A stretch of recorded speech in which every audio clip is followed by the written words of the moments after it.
Ate, akin na yan. Kunin mo. Pinalimusan ko yan, ate. Akin na yan. Kunin Pinaghirapan mo. ko hingin yan. Ate, akin na. Bakit mo kukunin? Ate, akin yan eh. Akin na to, no? Nakatulog lang naman ako, pero tawag ako kasi nanlilimos po ako dito. Eh, yun na nga eh. Kung hindi ka tatanga-tanga at natutulog dyan, di sana hindi ka nakuha ng pera. Ate, akin na yan. Ayoko nga. Kung makaawa ka muna. Ate, gutom na ako. Eh na lang yung perang meron ako ngayon eh. Napalimusan ko. No, no, no, no. Magmakaawa ka. Lumod ka, tapos umiyak ka. Dali na, galingan mo para ibalik ko sa'yo. Ate. Umiyak ka, dali, lumod ka. Luhod, Ate, gusto ko akin na. magmakaawa ka. Ate, akin na yung pera. Ano ba? Huwag mo ko hawakan. Pulubi ka. Ate. Ano ba? Ate, mahawa ko na yung pera. Alam mo yung pulubi ka? Tumayo ka, tumayo ka, tumayo ka. Hmm? Hmm? Ang pangit-pangit mo. Nakakapangit ka sa school namin. Nakakainis ka naman. Ate, wala naman ako ginagawa sa'yo ah. Alam mo kung anong kasalanan mo? Anong mali mo? Yung mukha mo, yung pagkatao mo, tingin mo yung paa mo, yung kuko mo, lahat. No. Wala kang masabi kasi totoong pangit ka. Tsaka ang bango mo. Ano pa bango mo? Tae? Huwag mo sabihin tae. Ate, hindi pa kasi ako nakakaligo ng maayos eh. Kasi hindi pa ako nakaka-uwi sa amin. Kawawa ka naman, pero okay lang yan. Bagay sa'yo yung pagiging mahirap, dungis, lahat bagay sa'yo, pati yung mukha mo. Pangit mo, ang baho mo, mukha kang mahirap. Tsaka ikaw, salot ka, pulubi ka, magnanakaw ka, no? Magnanakaw ka? Ate, ano ako magnanakaw? Ikaw nga kumuha ng pera ko. Hindi, tatanga-tanga ka, mga salot kayo, mga parwisyo kayo, mga pulubi kayo! Patay gutom? Patay gutom ka ba? Ha? Para magbakawak sa 50 pesos? Ha? Eh, na nga lang po yung pera na kuha ko, ate. Gusto mo to? O, kainin mo, kainin mo, kainin mo! Sarap? Ha? Ano? Masarap? Masarap? Sumagot ka, masarap ba? Tsaka akin na nga to ulit. Akin naman talaga to. Yung mga pera na kukuha mo, amin naman talaga to yung mga oportunista kayo, mga salot, perwisya. Eh, paano sa inyo? Iba ng tao yung nagbigay sa akin yan. Ate, akin na yan. Magkukumakan! Magkukumakan! Ate, akin naman yung pera eh. Kadiri ka! Kadiri ka! Teka lang! Kat! Anong ginagawa mo? Wala nang pasok, di ba? Kinuha niya po kasi yung pera eh. Akin po yung pera. Namamalimos lang Ma'am, ako dito. wala akong ginagawa. Siya yung kadiri na naninawakan niya ako, nadidiri ako. Kat, pwede ba? Alam ko na yung mga karakas mo eh. Alam ko yung ugali mo. Sa classroom pa lang, alam ko na. Ano? Anong ginawa mo sa kanya? Kinuha niya po yung pera eh. Hindi. Akin po yun. Nakatulog lang naman po ako dito, ma'am. Sa Paano gilid. to? Tapos Saka ibigay mo yan? akin na yung Hindi! pera. Huwag mo ako pumakan! Tama na! Tapos sumasagot ka pa sa akin? Wala Ano kang kasi respeto? pagtanggol? Eh bakit? Porkit papulubi siya? Hindi ko siya pagtatanggol? Eh siya naman yung nasa tama, di ba? Ikaw yung nasa mali kasi kinuha mo yung pera niya. At hindi yan sa'yo. Hindi. Alam mo kung ano tama? Ako, maganda, mayaman, siya, ang mali. Kasi pulubi, parang, tsaka siya nagtatanggol. Ako dapat Eh, ma'am, nagtatanggol. pero ako naman po talaga kasi yun nandito sa kanya. Kinuha niya lang sa akin. Ma'am, tulungan niyo po ako. Kuya, alam ko, sa'yo yung pera niyan. Kaya ikaw, pwede ba? Ibigay mo yan? Kung hindi, susumbong kita sa parents mo. Yung ko nga. Tsaka, pag mo nga akong dinuduro-duro, alam mo kayo mga teacher, ikaw na guro ka. Kaya ka sumasahod dahil sa aming mga estudyante, kapal ang mukha mo. Kala mo kung sino ka matalino, eh bobo ka rin naman magturo. Wait, Kat. Huwag mong iniisi yung teacher, ha? Sinakripisyo namin lahat para sa mga estudyante para matuto. Kaya ba natutunan mo? Kasamaan? O sadyang pinabayaan ka lang ng parents mo dahil ganyan ugali mo at hindi na makontrol yan.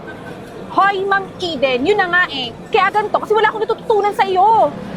Bobo ka kasi magturo. Alam mo, nakakainis ka magturo eh. Wala naman talaga kami natututunan. Ganun. O sige, humanda ka sa akin. Papatawag kita sa counselor sa office. Pati yung parents mo. Di ba tawag mo? Kala mo naman natatakot ako sa'yo? Wala ka namang kwenta. Isa ka ng guro. Wala kang ambag dito sa... Nakaambag dito sa Pilipinas. Ang yabang-yabang mo. Akala mo naman kung sino ka? Yung tatanggulong pa tong pulubi na to? Ha? Ikaw? Tama na! He! Di ba ka teacher ka? Kala mo hindi kita papatulan, ha? Sumusobra ka na. Umuwi ka na sa inyo. This oras na. Kala mo naman kung sino ka? Kuya, pasensya ka na ha. Student ko yun eh. Talagang ganun yung ugali niya. Pero, nasaktan ka ba? Medyo masakit po yung mga hampas niya, pero yung pera po kasi, ma'am, pangkain ko na lang po kasi ngayong gabi yun eh. Ako, sorry ha. Kasi next time, huwag ka na lang dito tumambay. Baka makita ka ulit niya. Kung gusto mo, doon ka lang tumambay sa kabilang kanto. Doon kita bibigyan ng pagkain kung sakaling mapadaan ako doon. Pero sa ngayon, ito mo lang natira sa akin. Wala pa akong sahod eh. Ako, ma'am, maraming salamat na balik mo yung 50 na kinuha nung masamang baliw na buhok na sisiw, yung kulay pula. Sama na ugali nun, pati kayo, dinamay pa.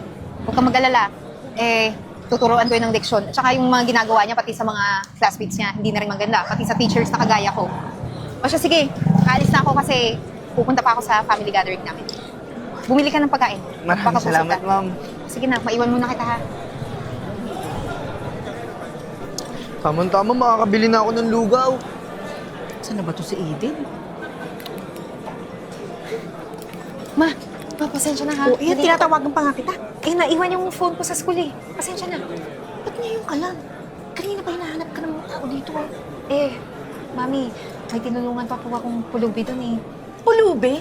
Tanga ka ba? Pupunahin mo pa yung pulubi? Kesa sa event na to, alam mo napaka-importante nito. Nandito lahat ng mga mayayaman nating kamag-anak. Hindi naman po natin siguro kailangan na makipagkompetensya sa kanila. Kung mangailangan ng tulong, may trabaho naman po ako. Talagang hindi tayo pwedeng din makipagkompetensya sa kanila. Alam mo kung bakit? Mga doktor yan, mga inhinyero. Ikaw, anong kinuha mong kurso? Teacher? Kailan ka pa umasenso dyan sa pagka-teacher mo? Ikaw nga ang dumadaing na halos yung sinasahod mo, halos doon din napupunta. Tapos may pagtulong ka pa sa pulubi. Alam mo, ang dami-dami natin babayaran. Ma, gusto ko naman yun eh. Kahit gumastos pa ako sa school namin, para naman yun sa mga estudyante ko. Naiintindihan mo ba yung sinasabi mo? Ha? Nagagawa mo pang magmalaki dyan sa kurso kinuha mo? Kung gumaya ka lang kay Ibet, di sana nakakasabay ako dyan sa mga kamag-anak natin na yan, oh. Tinan mo, ang gagara ng cellphone, ang gagara ng damit, at mukhang mga paldo ang wallet. Tama na nga yung pangungumpara. Matino naman yung trabaho ko. Tsaka walang mga inhinyero o ano man dyan kung walang guro. Oo nga, matino nga. Ang sinasabi ko yung asenso. Kung ikaw ma-asenso ka, hindi ako namumblema. Hindi ko sinasabi sa yung Eden, walang ganito, walang ganito, walang ganito. Siguro maluwag ang lahat. Kung gumaya ka lang kay Ibet, at least kung ayaw mong gumaya sa kanya, nagtayo ka na lang ng negosyo na talagang mabilis-bilis ang asenso. Kaysa dyan sa teacher, tinan mo ha, pagdating sa atin, magagagawa ka pa ng lesson plan. Wala ka ng pahinga. Oh, Mi, late na ba ako? Hindi naman. Okay lang. Nandito ka pala ngayon. Ba't hindi mo naman sinabi na uuwi ka pala? Sana sinundo kita.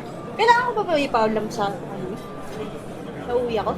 Bakit naman hindi? Kapatid mo ko, di ba? Paano mo pa siya masusundo? Ito nga pinapupunta lang kita rito, late ka pa nga dumating. At ang sabi mo, nagpakain ka ng pulubi. Ewan ko ba sa'yo? Oh, Inen, kumusta na?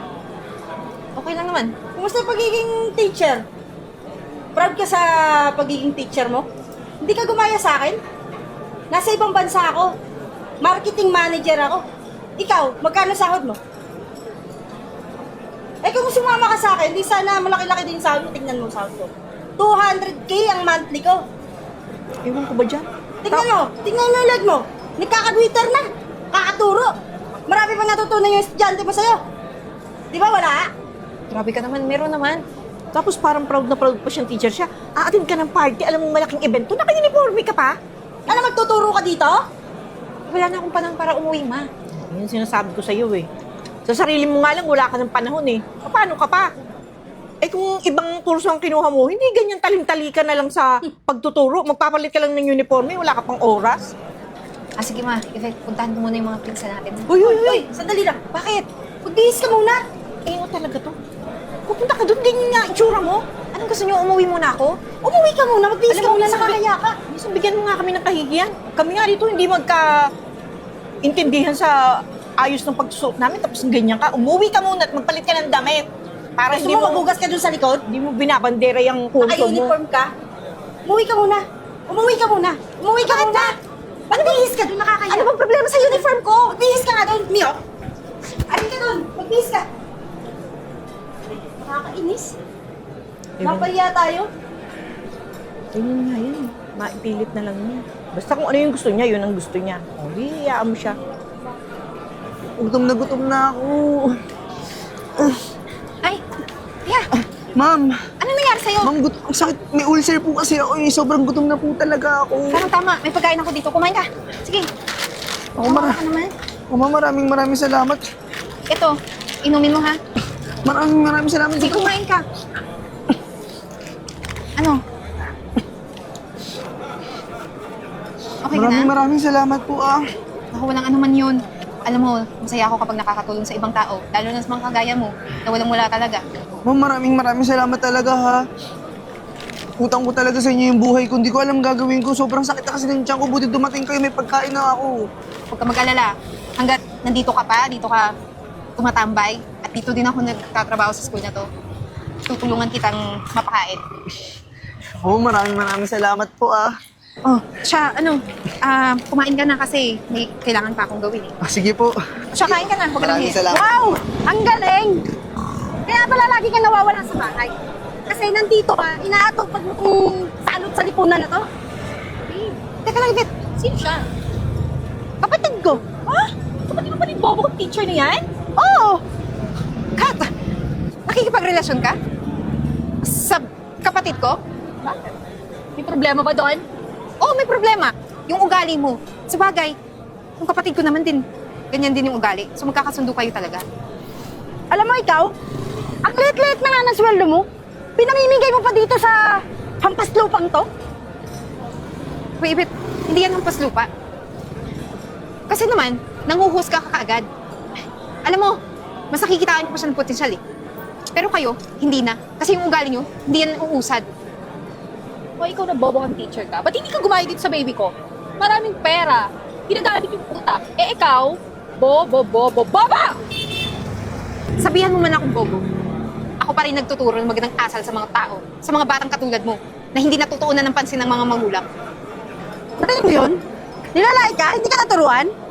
Ano mo pa niyan? Eh kaya nga wala akong natututunan kasi nga tanga ka. Wala kang kwentang teacher. Tsaka teka lang. Teka lang. Uhab ako. Teka lang, sa kanya yan! Sa akin yan! Yung minamalit yung sweldo ko, pinambili ko niyan, kaya akin yan. Ay! Aray ko naman yung Uy, pinapakalam tama ng na dito yan. ah! Ikaw, masyado kong pakilumera eh! Uy, tama. Kapatid mo na lang yung ginagawa niyo dyan! Huwag niyo nasaktan si ma'am. Mga bastos talaga kayo. Wala kayong respeto sa teacher. Nang hiya kayo? Bibi, okay ka lang? Okay lang ako.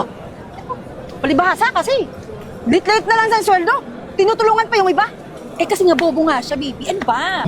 Mamaya ka sa bahay ah. Yari ka sa akin. Tara. Oh, pasensya ka na sa kapatid ko ah. Ma'am, ako yung hihingi ng pasensya sa inyo. Nag-away pa kayo dahil sa akin. Wala yun, ano ka ba? Tsaka yung inumin, bibilhan na lang kita ulit. Hindi na ma'am, okay na po. Malaking bagay na sa akin to. Didiskarte na lang ako ng tubig dyan. Baka maliit na rin po kayo sa klase nyo. Sige na po, okay lang po ako. Okay lang yun. Tsaka, pasensya ka na lang sa kapatid ko. Hindi ko rin alam na nakipagrelasyon pa yung estudyante ko sa kapatid kong yun. Ayun, nagsaman sila. Mga pareha ng ugali. Pero huwag kang mag-alala.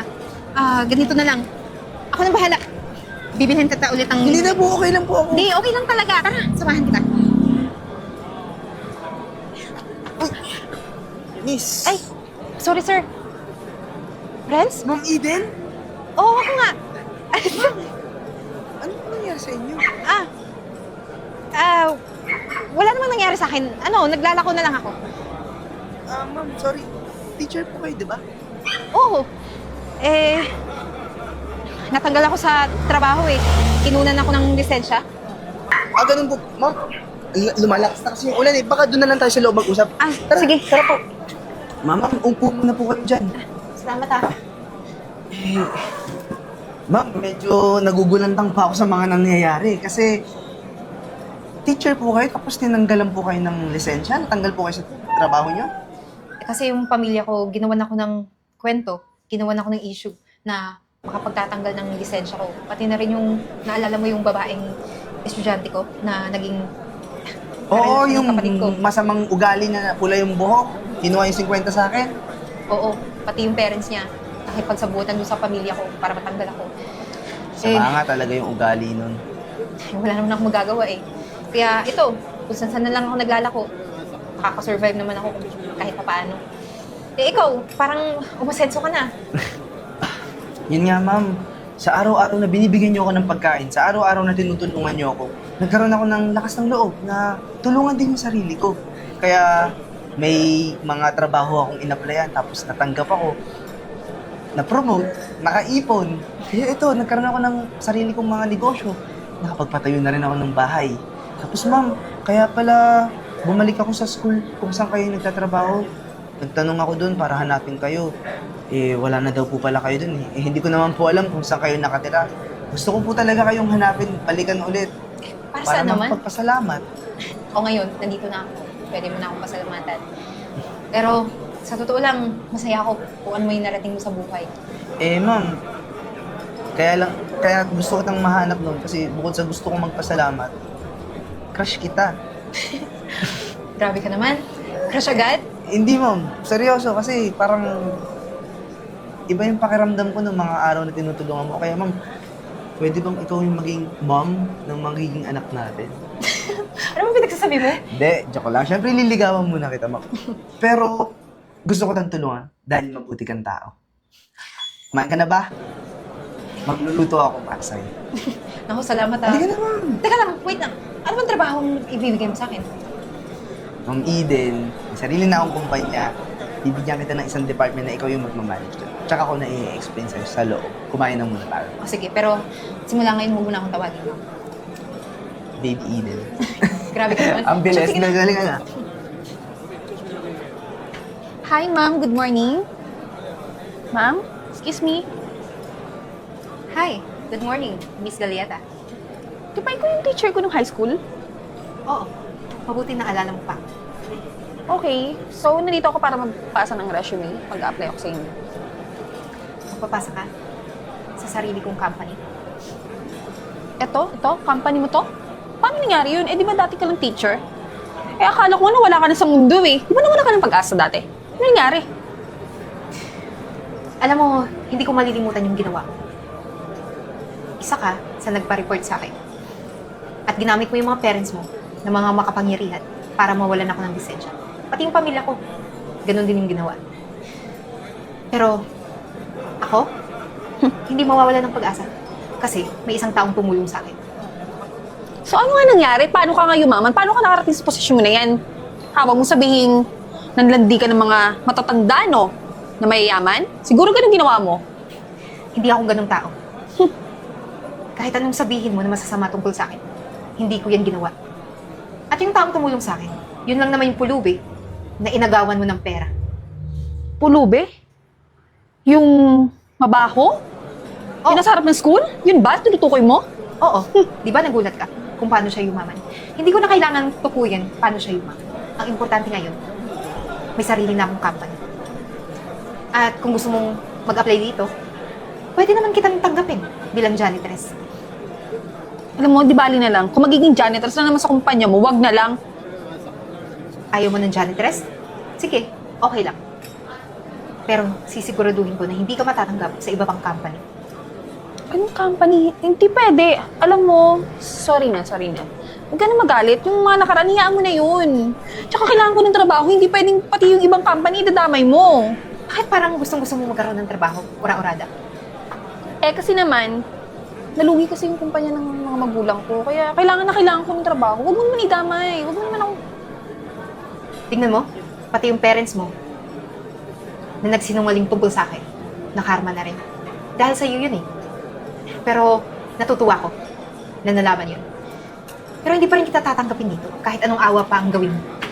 Ma'am, alam mo ma'am, tanggapin mo na yung sorry ko. Tsaka yung sinabi ko dati na bobo ka, hindi totoo yun. Alam mo, kung tutusin, ang galing-galing mo nga po. Favorite teacher nga kita. Kung alam mo lang, sinasabi ko nga sa mga classmate natin, ang galing-galing mo eh. Kaya ma'am, patawarin mo na ako. Kailangan mo talaga ng trabaho. Maawa ka naman sa akin. Yun ba yung favorite? Mm-mm. Yung sinasagot-sagot ako? Alam mo, pwede ba umalis ka na? Akala ko, nakapagtapos ka. Natutunan mo pa yung iba pang mabuting asal. Pero hindi. Ganun ka pa rin. Kaya pwede ba? Umalis ka na sa office ko. Sige na nga.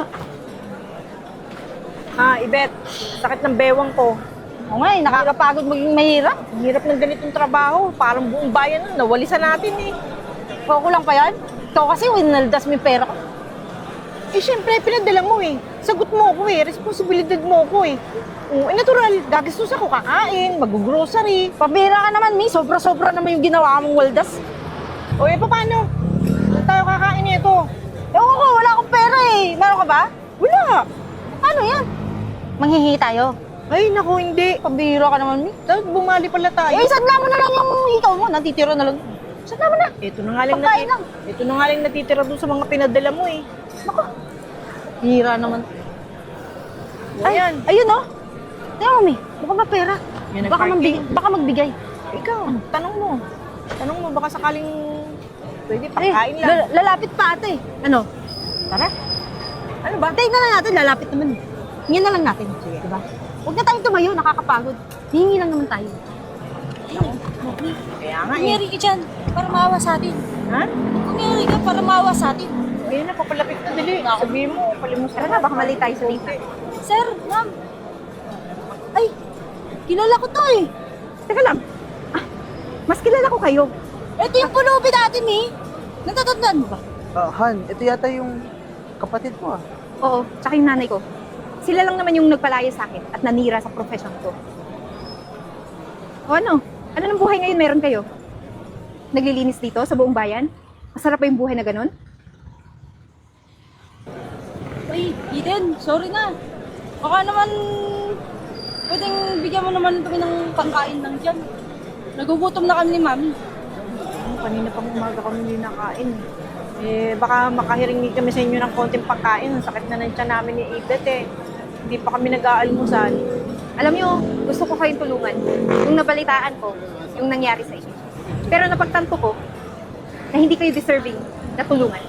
Kasi sa ginawa nyo sa akin. At ikaw, anong nangyari sa iyo? Bakit mo nilihim sa amin na umuwi ka pala ng Pilipinas kasi nakadispal ko ka ng pera dun sa abroad, sa pinagtatrabahuan mo. Kaya dito ka, umuwi para magtago. Alam mo na ba ito, ma? Ha? Ano? Ngayon ko lang yan nalaman. Sa'yo ko lang yan nalaman. Yan yung anak mong paborito. Nilihim lahat sa atin. Ano ngayon? Pati ikaw, nadamay sa kamalasan niya. May sasabihin ko naman sana sa'yo eh. Inunahan na nga. Oh, ikaw, nagmamagaling ka na ngayon? Asa yung pera mo? Nandiyan na sa pulubing yan? Ano mo, kinukut-kut ko lang yan eh. Teka lang pera ko, binigay ko sa pulubi. Di ba walang-wala akong dati? Kasi, siniraan nyo nga ako sa trabaho ko. Kaya naging pulubi ako kung ano-ano lang binibenta ko. Kaya itong pulubi na sinasabi nyo, siya yung tumulong sa akin. Paano? Nagsikap siya. Kung natatanda nyo, ilang taon na yung nakakaraan. Hindi ko na questionin kung paano siya yumaman. Pero ang alam ko, masaya kami para sa isa't isa. At tinulungan niya ako para bumangon ulit sa buhay. Oo, tama yung ate mo. Hindi siya yung tumulong sa akin. May ibang tumulong sa akin, tapos nakitaan ako ng potential. Magaling pala ako sa business. Magaling pala ako magpatakbo ng pera gamit ang utak ko. Pero ikaw, mukhang ikaw yung walang utak eh. Dahil sa mga pambabastos mo sa ate mo, tsaka yung mga ginawa mo sa pamilya nyo, mukhang deserve mo nga talaga na mapunta ka sa ganyang sitwasyon ng buhay. Alam niyo ang layabang. Hinihingi na nga lang kami ng pangkain, ayaw niyo pa. Ang dami niyo pang sinasabi. Eh ngayong meron na kayo, ngayong magaling na kayo, ano, hindi na makahingi ng tulong sa'yo. Ha, Eden, hindi mo alam yung kanilalagyan mo, hindi ka magiging ganyan kundi rin dahil sa nanay mo. Bibigyan ko kayo ng tulong kung magbabago kayo. At sana lang, kung ano man yung profession meron ako ngayon. At hindi ko kinakaya yung pagiging guro ko dati. Kasi, yun yung passion ko. Tara na. Lada. Hindi Yayabang mi, no? Hindi talaga tayo binigyan ng pangkain. Paano? Tara, doon tayo maghanap sa kabilang parking. Gutom na talaga ako. Parking na nga lang tayo. Tara.